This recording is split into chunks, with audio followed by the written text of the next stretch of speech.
పరిశుద్ధ గ్రంథం ఛానల్ వీక్షిస్తున్న ప్రతి ఒక్కరిని దేవుని పేరిట వందనాలు తెలియజేసుకుంటున్నాం. ప్రేమ, సంతోషము, సమాధానం సదా మీకు తోడేంటి నడిపించును గాక. నిన్నటి దినాన పరమగీతము 5వ అధ్యాయం చదువుకున్నాం. ఈరోజు పరమగీతము 6వ అధ్యాయం చదువుకున్నాం. స్త్రీలలో అధిక సుందరవగుదానా, నీ ప్రియుడు ఎక్కడికి పోయెను? అతడు ఏ దిక్కునకు తిరిగెను? మనము పోయి అతని వెతుకుదుము రమ్ము. ఉద్యానవనమునందు మేపుటకును పద్మములను ఏరుకొనుటకును నా ప్రియుడు తన ఉద్యానవనమునకు పోయెను, పరిమళ పుష్పస్థానమునకు పోయెను. నేను పద్మములలో మేపుచున్న నా ప్రియుని దానను, అతడును నావాడు. నా సఖి, నీవు తిర్స పట్నము వలె సుందరమైన దానవు, యెరూషలేమంత సౌందర్యవంతురాలవు.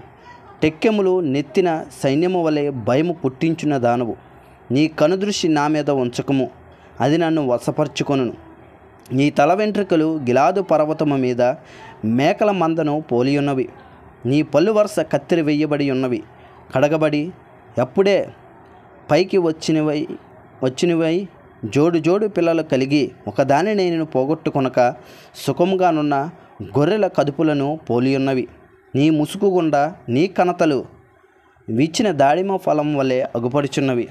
60 మంది రాణులను 50 మంది ఉపపత్నులను లెక్కకు మించిన కన్యకలను కలరు.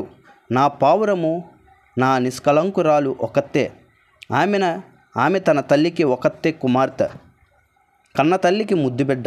స్త్రీలు దాన్ని చూచి ధన్యురాలందరూ, రాణులను ఉపపత్నులను దాన్ని పొగడుదురు.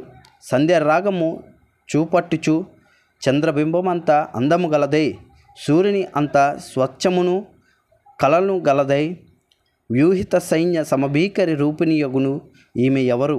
లోయలోని చెట్లు ఎట్లున్నవో చూచుటకును, ద్రాక్ష వలలు చిగుర్చునో లేదో, దానిమ్మ వృక్షములు పూత పట్టినో లేదో చూచుటకు నేను అక్షోట వృక్షోద్యానమునకు వెళ్ళితిని. తెలియకే నా జనులలో గనులో వారి రథములను నేను కలుసుకొంటిని. సులామితి, రమ్ము రమ్ము, మేము నిన్ను ఆశతీర చూచుటికై తిరిగి రమ్ము. షూలమితి ఎందు మీకు ముచ్చట పుట్టించినదేది? ఆమె మహానయీము నాటకమంతా వింతైనదా? ఇంతటితో పరమగీతము 6వ అధ్యాయం పూర్తయింది. రేపటి దినాన పరమగీతము 7వ అధ్యాయం చదువుకుందాం. ప్రేమ, సంతోషము, సమాధానం సదా మీకు తోడైండు నడిపించునుగాక. ఆమేన్.